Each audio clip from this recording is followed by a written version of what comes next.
Hello and welcome to LieMDB Round 2 Part 3. Is that it? That sounds about right. No, it's round 3 Part 2. Round 3 Part 2. Sorry, considering this is a rival, should we start by giving our scores at the beginning? Well, to be even more confusing about it, I said I was going to pick Synecdoche, New York.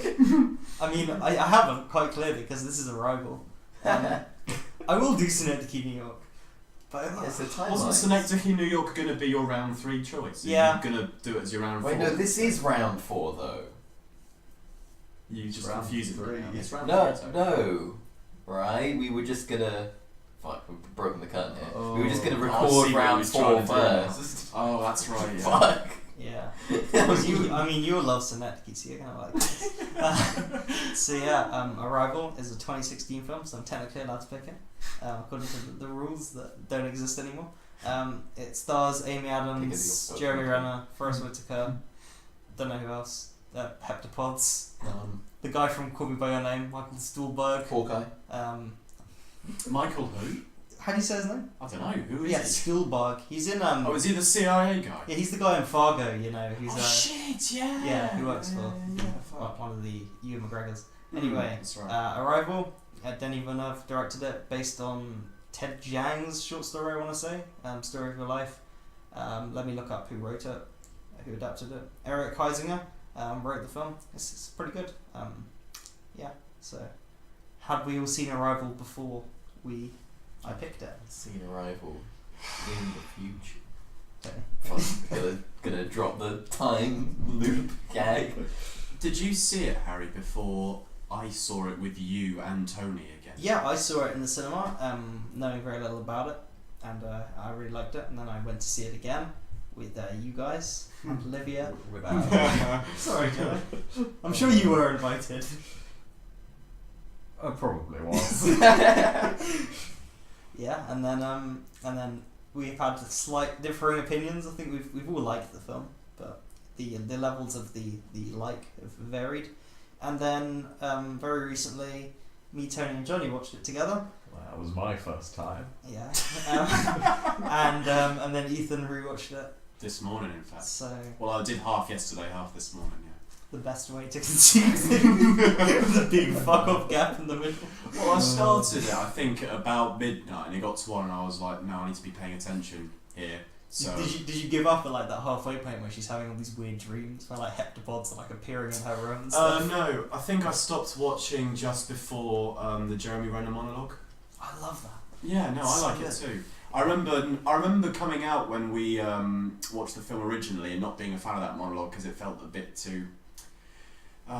I'm not sure. I think at the time I thought it was too much of a lecturer-student kind of thing, and now I've gone back and actually thought that entire monologue is really interesting. Yeah. And I like it a lot more. There's something really kind of sophisticated about the way that he speaks about the heptapods, you know, the way they convey their messages and their language. It's really interesting. I'm going to cite lessons from the screenplay a lot because I think the best ever lessons from the screenplay video, apart from the newest one, they made an adaptation which is incredible. Wait, is that the one about Ian McKellen and his eyes? That's Is right. that, Come on. Yeah, that is the But yeah, the lessons from the screenplay examining an adaptation Arrival, talking about the changes that were made from the short story. I think that kind of details how a lot of the film was done in the editing room. Like they had so many scenes full of I can't say the word. Exposition. Exposition, that's the word. That essentially they just made the decision to just have 1 2-minute scene in the middle of the film where they dump everything on the audience and kind of just get it all out of the way. So yeah, we haven't really talked about what the film's about. So Amy Adams is Dr. Louise Banks, who at the start of the film you witness her daughter growing up in like an up style fashion and then dying of a disease. I don't think he ever tells you what it is. And then there's a lighthouse. and then 12 alien pods land on Earth, and Dr. Louise is contacted by the American government, the CIA, to interact with the aliens because she's a linguist. Translate she gets given like an audio file. Yeah. It's like, no, I need to be there. That's the film. Yeah, pretty much. And it's her interacting with the aliens. Jeremy Renner, who's not an alien, That's the choice. Yeah. Yeah, and at first you might kind of be fearful of them, but then like all great science fiction, apart from The Empire Strikes Back, because The Empire Strikes Back is not about anything really. It turns out that it's not really about aliens; it's about the human race, and yeah. So, how do these normally work? Do I ask people what they think? No, you just throw it at someone who's unprepared. You fucking explain the film. Yeah. Say was it good or bad, Ethan? No, it is. It is quite a good film. I liked it more this time round. I think, unfortunately, when I saw it before, there was some personal thing going on in my life that that happened at the time that kind of You lost your daughter. You just really hated linguists. Yeah. I mean, to be honest, it was that, and it was also the fact that I think the week before I'd seen another Amy Adams film that I liked a lot more, and I think I had trouble distinguishing between the two because of the fact that Amy Adams was the star in both of them, and one of them I liked more meant for some reason that the other one had to be disliked more, and I don't know why, but that's kind of how I work. But I'm glad I went and rewatched it again, because I had some problems with it the first time round, and I think most of it came down to the fact that for some reason I remember not being that emotionally invested in it, and I'm not sure why that is, but when I rewatched it again, especially in the scenes when you have flashbacks or I guess flash forwards to her with her daughter, I mean, you don't get very many of them at first, and you get a lot more of them as they go on, and you start to feel like that they play a significant part in this film, and the acting is so naturalistic from both her and her daughter that it feels completely real. And I'm kind of worried about what Jonathan did say in those moments, if he memed in them, because some of them are really good. There's the part where There's the part where she's talking about her husband to her daughter, not saying that. Basically, I can't remember what it is, but they're basically talking, and she says that he had to leave them because of a rare disease. And you can tell that she's talking, I think, about her daughter, without her daughter really realising, and it's actually quite upsetting, I think, that scene in particular. But I don't know. So I think I definitely found the opening very emotional, and I kept quiet for that, and was like, "Oh, this is going to be a hard-hitting emotional film." I'm kind of invested. But it's just sort of once that's done, it kind of, I guess I just felt more playful about the film as a whole. So it meant when those flashbacks.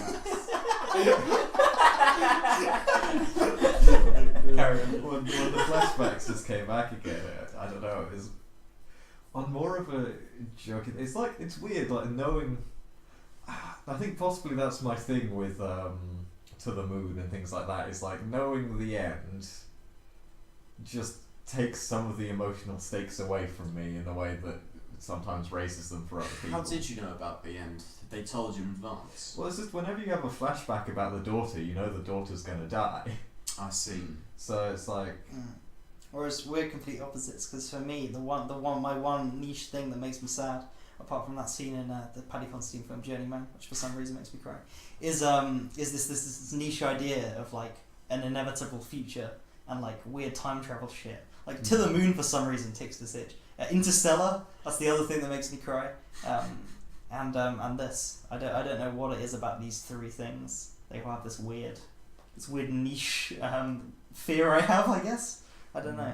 It's what's the niche for you? I don't know. It's something about something's doomed fate. inevitable. Like looking back on something that you can't really change it. Oh, Jonathan, this reminds me of Strasbourg 18. Yeah, see that's just the thing I find comfort in. Basically, is just this feeling of. So for me, it's not like her. The very end emotional bit is just sort of like, well, that's just what would happen, And for me, that's a reassuring and not an emotionally harrowing thing. I think that is sort of the centre of what the film is about, of the idea of, free will versus determinism, of whether, your actions actually have any impact on your life, or whether you're just sort of, the result of, dominoes falling behind you and into the future that you can't really control, and how happy you are with that. Sure, Although but in- don't you on a believe that theme- free will and determinism This is more are one and the same because we are wired a certain way as to everything that we do in the future will happen. That is what we will do because of the fact that we are who we are. So we don't. Our free will is what we are determined to do in a sense. I mean, yeah, you could look at it that way, but I think most people like assume I don't know. It's the fact that the film puts the knowledge of how the future will happen, like to Louise, of like, hey, your daughter will die. You know, if you go down this path with Jeremy Renner, and I love how he's Jeremy. I think his name's was it Ian? yeah, He's called Ian. Yeah. Ian. If you, and it's the idea of like, okay, well, would you try and like act differently knowing the future? And it's more of like, no, my actions are the way that they are, you know. Yeah. It's a weird thing because if she would have done something different to change the future, then she'd end up seeing the changed future. Yeah, So it's what like she a ends up circle. seeing is the future she's happy with, which is Yeah. why I think that's probably it again with To the Moon. Is just like they both have lives they are ultimately happy with. Yeah, and it's so it's not all that's- sad. It's kind of Yeah, it's just emotional. It's just the fact that It's a lot of emotions all at once. Yeah. I think. But it is quite sad because ultimately, with the flash forwards being flash forwards, the last thing that happens in the sequence of events is her daughter Yeah, dying. but you see the happy memories in that as well. You see a life that she leads that she's happy with for years, and it's kind of would you sacrifice the journey if you know the destination is bad? You know. You gotta take the good with the bad, I suppose. I mean, that's true. Swings and roundabouts, you know. So wait, the one thing I was Go going to around say the was circle. in terms of if we were doing a big theme mood board, the biggest word would probably be communication or language, and that's the kind of thing I really love about this film. That it's you've got this incredible abstract alien language. I love the entire design of the film, by the way. The scene where they first encounter the aliens is so well done. I remember being in the cinema. That was just such an amazing moment, knowing nothing about it. I love the ship design. The heptapods are so brilliant, and the language is so incredible. But really, it's about the ways we communicate with each other and how like we think we're kind of teaching them, but they're secretly kind of teaching us how to communicate. And that they've given us this puzzle that we have to solve. That 12. It's such a neat change on the aliens' land trope. And just I very much enjoy the focus on language and communication, and just the sort of the bit where Ian is there being like, oh, have we asked them about all these scientific questions, and then she's just there like, well, you can't teach ask them the them a basics question first. yet. Yeah. Do they even know hello yet? And it's just such Yeah, you're great. right. I like that scene. That's the scene where Forrest Whitaker is telling her, no, this is what we need to get to. And then she writes the question on the board and talks about all of the aspects of like a sentence with its structure. Yeah. Basically every core part of it. We need to establish this before we can get to a full sentence. No, it's really good, yeah. Yeah, it's kind of a shame that English lit is just assumed to be like the naturally like superior one, because Lang is so much more fascinating. Like as a subject, I wish it were more widely available, because like analyzing language and how it's evolved and how we use it, and the ways different cultures interpret different languages. I love the anecdote which turns out to be fake about the Australian settlers. And that is a true fake anecdote, which is weird to say, but you know. Yeah. Deep fake. Yeah, so English and linguistics is cool, and I like that this is essentially a big advert for talking to each other. Also, I love that you might disagree with me here. This is almost a film without a villain, in that so many alien kind of invasion. Alex Jones. Yeah, Alex Jones is the one villain. But he's like kind of like an inconvenience. Though. Who's Alex Jones? He's like a far-right There's conspiracy a sort of theorist talk show. subplot that's like, And oh, we it's should an get American rid of soldier this. who's listening to like that radio, and that's basically Alex Jones. Sure. It's more about just the journey to understand the language, and then you know. Yeah, but it's all like everyone thinks they're doing the right thing. I mean, that you can say that about most villains, but like no one is like evil. Like Forrest Whitaker is as forgiving as he can be in his situation. Michael Stuhlbarg's character is just following direct orders, because like the way that states are naturally aggressive and competitive with each other, Whereas really what they needed to be was kind of open and community. So you could say the real villain is miscommunication in a film about Yeah. communication. So genius. I love just those scenes where they go into the rooms and like you can't catch much of it because film doesn't focus too much of just like all the different countries and like just the way that people are speaking together and working Shout together. out to England showing them some prime numbers. They also got given some prime numbers back. Yeah. That's our contribution. And then the central conflict is just that the countries have different approaches because of their cultures. You know, like China were playing a game with it, and the way they so cool. the way they Play a interpret game the with word an weapon. gun game. Could you imagine a fucking gun game with a haptic pod and just give him an Xbox One controller, put out the executioner? Yeah, that's the worst gun in the game. Just straight off the bat. Oh man, how would they begin to understand? You would like communicate through like them building a COD class. Time to search up the best COD class online. Yeah, you teach them about. You just have a points based language. Yeah. We teach them Build that if you want to rob rob someone of all their points, all you got to do is just tomahawk them. That's all it is.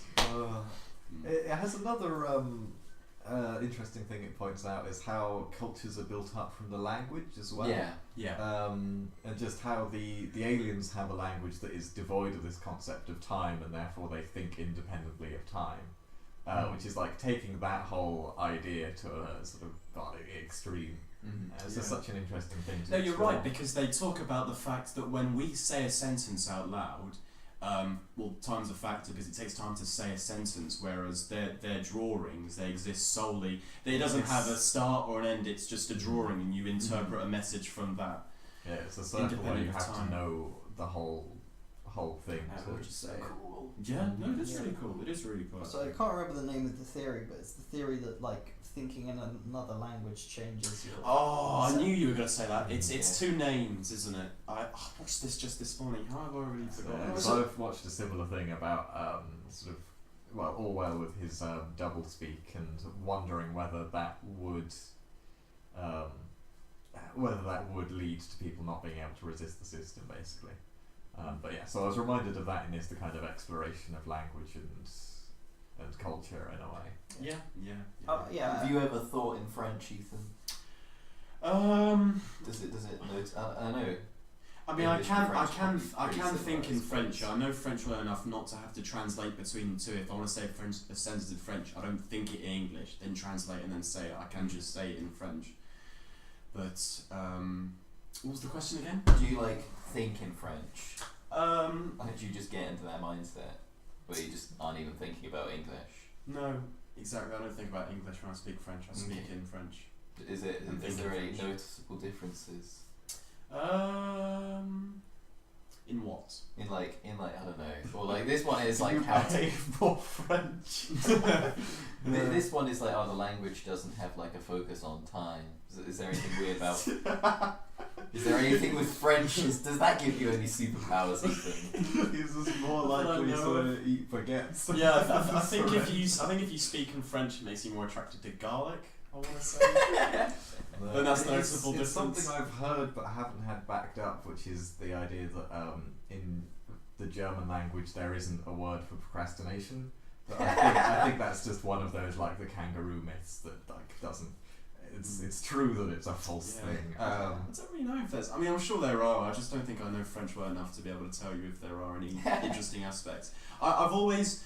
I mean, this is either a blessing or a curse, and I definitely think it's a curse. It's just annoying. But in a lot of European languages, words have gender. Genders. Yeah. Exactly. So do you have to like remember the table's a fucking Yes. boy, you know? And exactly, and that's really annoying. When I'm writing text in French, I've always got to try and say the word in my French, whether I think I'd say le or la instead, and go from there. Which comedian? That's true with a lot of What comedian European did a bit languages. about like the people who sat down and went through every item and worked out the gender? It's kind of weird. It's like they think about based water, on- water which is and then it's law, and you think, well, what makes water more masculine? Why does it mean that water has to have more testosterone than estrogen? I don't think it's specifically like male female in the way that it's like, oh, this is like a man person thing. I think it's just a sort of weird way of splitting words into groups, because I know that there's like a fact of like German, the way you can do it is you can like you can use it to give more information about what you're talking about. I don't remember enough German to give you a specific example, but it's like the idea of like if you're referring to something. All right, I'm gonna fuck German. There's a. I remember an example, right? An example from Latin, right, is that I actually remember about the sentence structure can give you more information. Is Latin is one of the only languages where the phrase I hit someone with my leg or a leg you can say it in like different ways to mean kicking someone or like just picking up a leg and hitting someone. Like you say hit them with a leg, but because of like So how do you distinguish between the two? Is it? I don't actually know the language phrase, but it's like the gender thing. If like the verb would have like some artifact, some suffix or prefix that would give you more information. What I'm interested in is languages where you have everything very heavily gendered. Does that influence the way they would think about non-binary as sort of? Yeah, they do. Oh, I remember what is it like? People, it's like a thing like when you change your gender, you decide to decide to start using it a lot more. It influences how you speak a lot more because you're referring to your new gender a lot more often. So it's not just English. What do you think about Arrival? Oh, yeah, well, I mean, this is the film, right? Do you dislike it when we do this, when we go on tangents? Even it's if it, well, that's the thing. Even if it's rated to this, but do you like it when we come back to? I mean, obviously we have to come back to the film eventually, but do you try and rush that so you come back to Arrival as soon as possible? No, I feel like at this point we've got. Well, we're now talking about gender identities. Yeah, Let's get back. If we were talking about abortion rights, we could be linking it to Arrival. Secretly, I'm just mad about that one podcast where you wouldn't let us talk about the meaning of art. Yeah, it's because it was like 11:30 and my parents wanted to go to bed, so I had to get you out of my house. Yeah, but if we're in that conversation on... I'm sorry, Ethan. Can't believe sorry you that cut out my opinions on North Korea. I'd had you for 30 minutes longer than I should have at one time. Anyway. We do talk a lot. Yeah, I mean, I think the main point here is just language is such an interesting thing that is rarely ever explored in film, so it's very nice to have Arrival, it's just being a sci-fi film, not necessarily something you'd associate with that, exploring this issue and also managing to relate it back around on humanity and things like that. It's also cool that the final, I know, I was hot and cold in this scene, but I definitely like it now. When she calls up, is it Zhang? General Shang. Yeah, and it's essentially all she does is say something to him in his language, words that she essentially couldn't know. And I love that's what does it in the end. It's not some big explanation. It's just her saying that. That's all that requires. It's just him being reminded of his wife's last words. Yeah. Which Harry looked up, right? Yeah, I think it's in war. There are no winners, only widows, which is a cool. That is quite cool. Yeah. I mean, maybe I'm just missing something obvious, but I'm still not a massive fan of it because it feels. I think this is a bit of a Cinema Sins thing. Oh no, I've had the problem that you have. That's well, you feel because like where there's no start point because there's no start point. Yeah. Well, that's the point. It's the mate. It's the film. I suppose so. Yeah. I mean, I guess with any problem, you could probably come up with some reason for it, and that would just make it okay. I'm really proud of you using Cinema Sins as a negative. Well, you showed me the light. Oh, I'm so proud. Yes. Yeah, that's great. But yeah, Tony, what do you think about the film? I do really like it. I think something about this film is just, again, with its focus on language, there's so much like detail and meaning and specificity in how things are said. Because I watched this film and I was like, oh my god, it's so cool, and I like read up on it, and there's like a couple sort of things that you point out and you're like, holy fuck, one of them that I really like is the fact that there's this whole like miscommunication, as Jono said, with the aliens using the phrase there is no time, use weapon, and then it loops back to like very early on in the film where Louise is like, oh, you know what language is? It's the first weapon drawn in a fight, It's like, bam, weapon. That's why they use that word.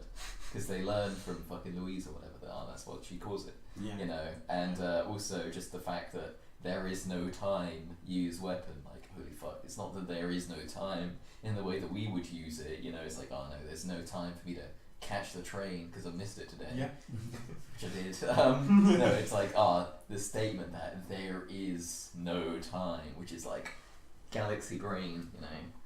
And it's really cool. I just love, you know, uncovering all those details and how it always feeds into this thing. And her hair goes so silky when she transcends. It's such a great moment. It's like the fucking lift from Charlie and the Chocolate Factory. Comes down. Yeah. So yeah. Just Willy Wonka just does a forward roll. Swoops down. You're fired. It's also a film with a plot twist. We've kind of we've mentioned it, but reframes the opening, so it doesn't make it any less sad when you watch the opening again. But it definitely I think every film benefits from a second viewing unless it's a shit film.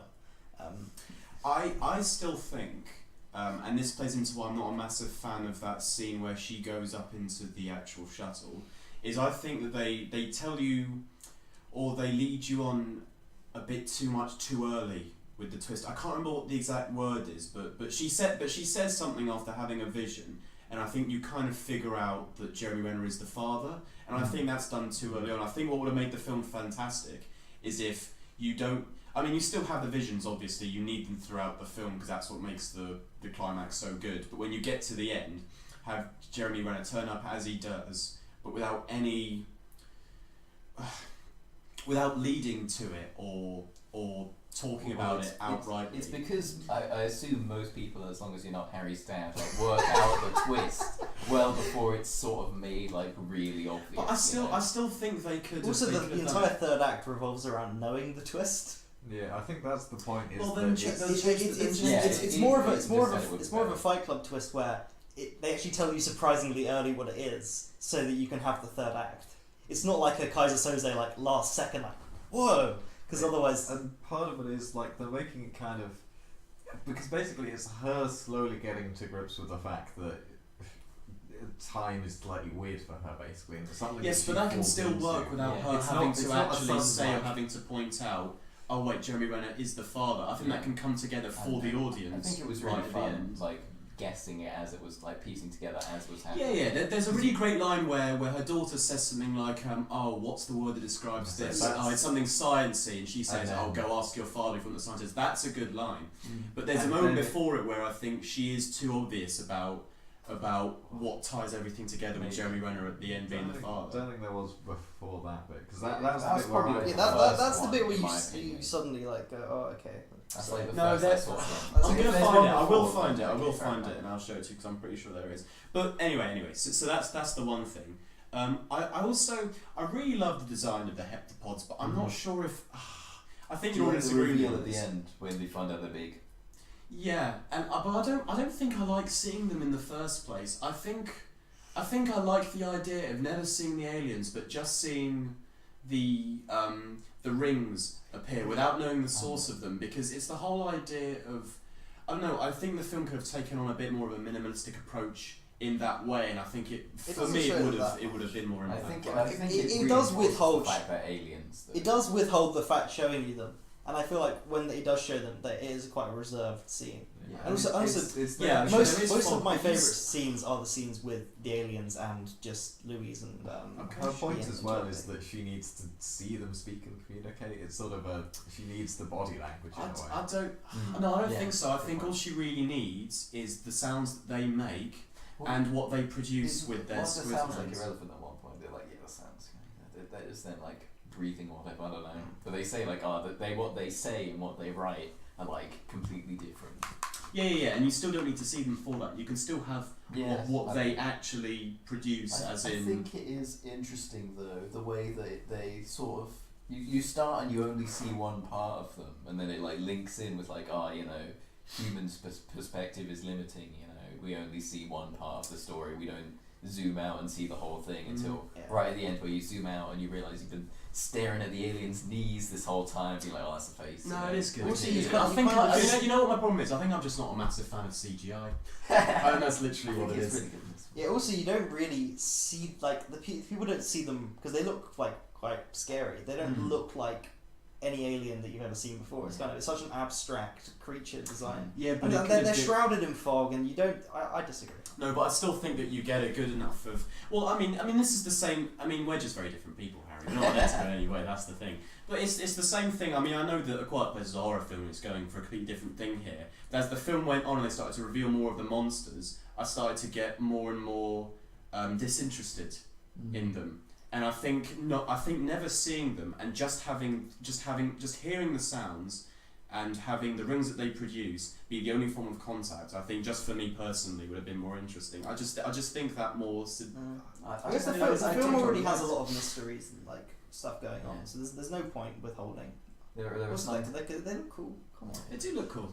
They do look cool. I do think that it sort of makes the point to almost humanise them, like as the film goes on, like they come up with these weird Yeah, that's things, true. and then you Like a give them hand on the names. glass. Yeah, the hand on the glass is the other good one of just what is it? Is it Abbott who's just knocking on the window because he's Trying to tell them. trying to point at the bomb that's going to blow him up. Mm. And Yeah. I think that's a good thing that like points out like how man he knew he was going to die, but like because they have that zoomed out approach of looking at time, like he knew he had to be there to save Louise or whatever. Yeah. Also, I really like the reason for them coming down. Like it's very brief and very vague, but Yeah. like 3,000 years. yeah, Yeah. that's basically what Come it is. back. They don't do it without a reason, and I feel like it's every bit of exposition in this film is so brilliantly delivered, and I think it delivers them exactly where it should. I think the structure of the film is very good. The only as an interesting thing, the pacing was really off. So they kind of they the scene where she just randomly sees a heptapod in her room was another scene. Was just they kind of merged a bunch of scenes together and then just made it a dream so they could justify the really choppy and illogical editing. Yeah. And like some on the I nose really down. like that sort of like that blurry sense of time you get like in the middle thing. It's like, oh fuck, what's going on? Because it's like a really point of view film. I love how kind of it's almost overwhelming at first, like the helicopter coming and picking her up, and at the start when everyone's looking at the news, you don't really see it because you only really see her, and then I really, and also I haven't really mentioned this. Amy Adams is incredible. Like this is one of my favorite performances because like I feel like just in her facial expressions and like her eyes, she conveys so much. Like she's conveying someone like being overwhelmed in the moment and then suddenly like being faced with this future that she has to deal with.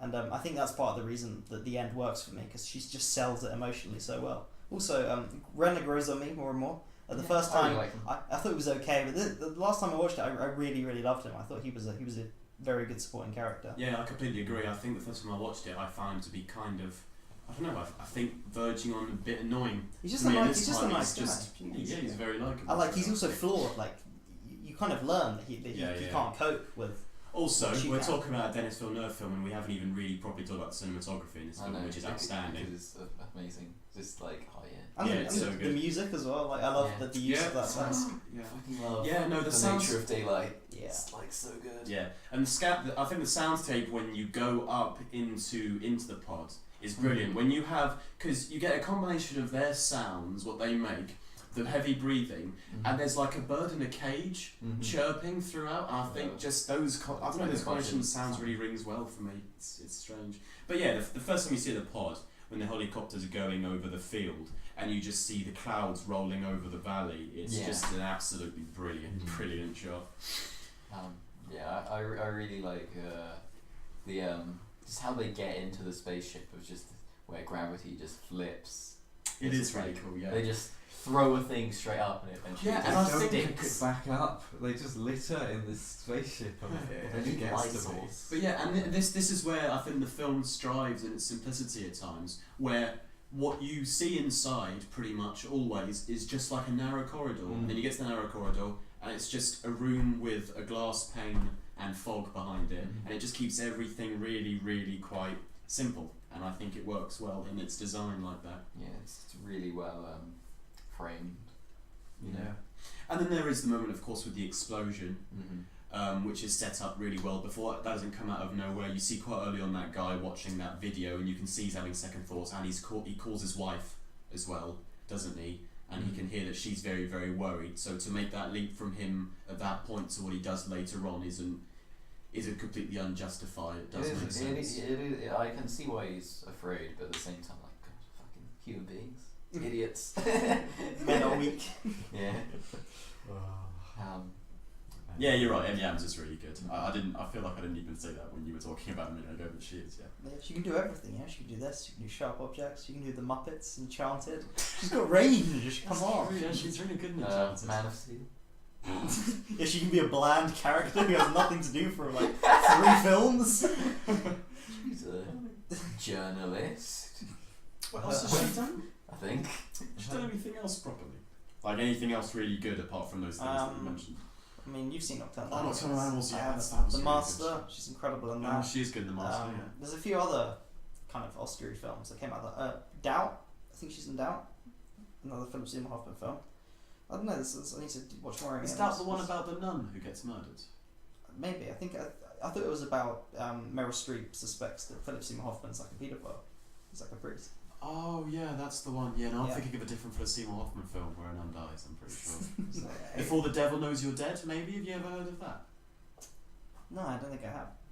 But also, I just want to throw out there The Master as Philip Seymour Hoffman, Amy Adams, Joaquin Phoenix, who I think might be my 3 favourite actors. Fair I enough. love that film. So, Yeah, it's a great trio. Amy Adams' names make it sound like she should be a character in a Marvel comic. Yeah, the the alliteration, it's just Stanley can remember it. God rest. Yeah, I think the film's really good. It's called The Best Ginger. Alright, do you want Everyone knows Bryce Dallas Howard is the best ginger. do you have anything more you want to add?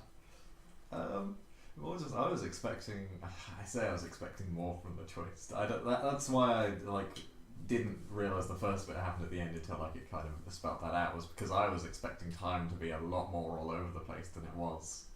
Which I guess it kind of was, because it's all in a circle randomly placed. But I was expecting so much more just random shit going on. It was like, oh no, it was actually No, it's more very simple than that. very conventional. Yeah. All the sci-fi stuff's character based. It's not like Yeah. it's not like Interstellar. This is a very I think Yeah, that's a bit harsh. Interstellar has some very character-driven moments, don't you think? I mean, it is like 80% plot exposition, but those character-driven Yeah. moments are so good that you just the forget end about in the bookcase is very character driven. Yeah, what about the part where he's watching... I mean, you know the scene that I'm talking that's about. like It's one of the those character-driven moments in any film. that's like the 10 out of 10 Pennywise. scene in that film. Yeah. Sorry? With Pennywise. Right. No, you know the part I'm talking Yeah, about. yeah, so, Do you want to wrap up Arrival? Shall we? Yeah, do you want to set the bar? I mean, it's your choice, that's how we do it. Well, I mean, after Synecdoche, New York, I'm not going to win this. So, well, Arrival, it's a film that's constantly grown on me. I don't know. I think I probably would have given it a very high 8 when I first saw it, and then I would have given it a 9, and then this time it's a 10. Not only is it a 10, it's so comfortably a 10. It's my 4th favourite film of all time now. And I know it's going to just grow and grow of how much I love this film. I don't know, it's something about the message of, not demonizing people. We just need to communicate. I love science fiction. I love the fact that it's a very human story as well. It just really works for me. I believe all the performances, I'm emotionally gripped by it. Yeah, I really love Arrival. It's pretty damn good. Could you ever see it getting up to number 1? Maybe one day. Where's I the don't Movie know. Plus? It's like 6 maybe. It's definitely there. Although I don't know. I need to see that overload again. I think I might We'll watch it. need to watch The Master again. So Yeah, Master's really good. I'll go next then. Yeah, I really like this film. I think it does a really good job of exploring a lot of philosophical concepts about time, free will, determinism. Presenting them in a really human way of just like how would these people deal with it, and how would they also try and solve the problem of understanding this alien language. I like that you get a really strong sense of progress as you understand more and more of language, more of the nature of time as the film goes on. I think it ends really well. I like the sort of like, oh, she can just see into the future, and that's how she solves her problems by explaining them in some way to her past self. It's really cool. Again, as we've said, it's very well presented. Apparently, I really like this director. I didn't know that there was a pattern where like some of my favourite films were made by the same guy. This like, is his best film. They run a 24 By quite some distance. Really I wouldn't say good, quite though. some distance. I wouldn't even Really see it say it's his good, best film. though. I need to watch We it both again. agree on number. Wait, is your number one Prisoners? Yeah, I'd say comfortably. I think Prisoners that's is my probably my favourite. number But two. then Prisoners I did see when I was like 14 or 15, so I need to watch it again. Yeah. I really do like this. I'm trying not to let my desire to, sabotage Harry's performance influence my score too much. I think Tony, I'll give you it gave a us a solid. note to Kinyoka 1. I'll give this. Are a... you going to lower In the Loop down to a 4 as well? Oh man.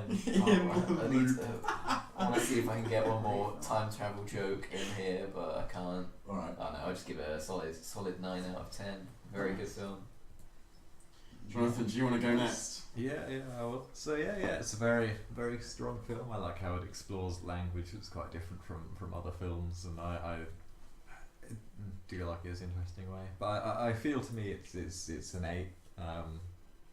That's my thing. I always feel so much short and sweet on these compared to. Yeah, I mean, It's because I saved some of my points for the end. Like, I I don't was wanna- like, I've ran out of points. It's like, yeah, it's. an 8. I'm very, very happy with that. Yeah, so It's I'm glad that I highest one went. so far. Might be the highest one so far. Yeah, it could be. It's in the running. Could be. It's in the Side loop. runnings. Both went for different films.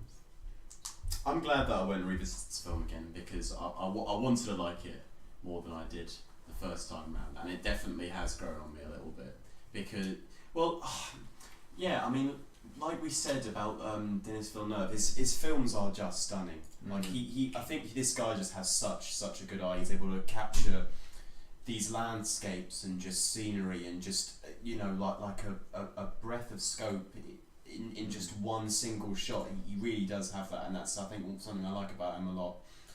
And I think he also, I think he's probably like, maybe he's a less successful version of Chris Nolan in the sense that he's able to, like Chris Nolan's able to make films which are kind of like, he's able to take critics and the general public together in films that are kind of, I mean, it's not, there's depth to them and there's something underneath there and there are messages and it's well produced, but there's still something mainstream about it enough that a lot of people can go and see it. Yeah. And I think he does that really, really well with a lot of his films. Blade Runner 2049, I think. Actually, maybe not. I mean, that did quite poorly, didn't it, at the box office, I think? Yeah, but that's just because it's a sequel to a cult film. So. Yeah, which is a shame. Yeah, it'll make loads of money like But, 20 years from now. yeah. Hopefully. But unfortunately, like Johnny said right at the beginning, my daughter did die this week, and this film didn't really help out with that. So yeah, no, I'm gonna give it an 8 as well. I think that is the highest Damn, one so I far. thought it was going to be higher than an 8, to be honest. I was hoping for No, a I'm 9. pretty sure that's the highest Sorry, one so buddy. far. It's better than Nocturnal Animals. Oh, well done, Harry. That I just firmly puts you in the lead, I think. If, Well, I don't know, Tony, don't know what I've already round- blown my lead by picking a film that you need months to think about and determine the meaning of, which I'm going to ask you what you think the second the credits start rolling. I don't know whether to do that because it would be funny. I mean, you've But already done would it be though, something, Harry. yeah, but Can I do Moonlight? I need a reason to watch that film. we'll just watch it. But like, wouldn't it be funny, like the final line of Central New York, just immediately, what do you guys think? I mean, it'd be quite funny if Tony actually really did like that film and gave it a high score. Well, I know you like it. Yeah. I know that Johnny might, because he likes Eternal Sunshine, and it's the same writer. Yeah, but with Johnny, you just got to flip a coin. He's so hit and miss with his scores. Yeah. He loves some of the best films and hates some of them. Taxi Driver a 6. Taxi Driver, The Godfather, Star Wars. Oh Jesus Christ! Yeah. What film do you love, Johnny? What would you pick for your third round of LieMDB? Wait, are we still going? Yeah. Yeah. Yeah, we have to end it. Oh, I thought you quit ages ago. So yeah, no, so for my next pick coming up, it's gonna be In Bruges. IFB. In fucking Bruges. In fucking Bruges.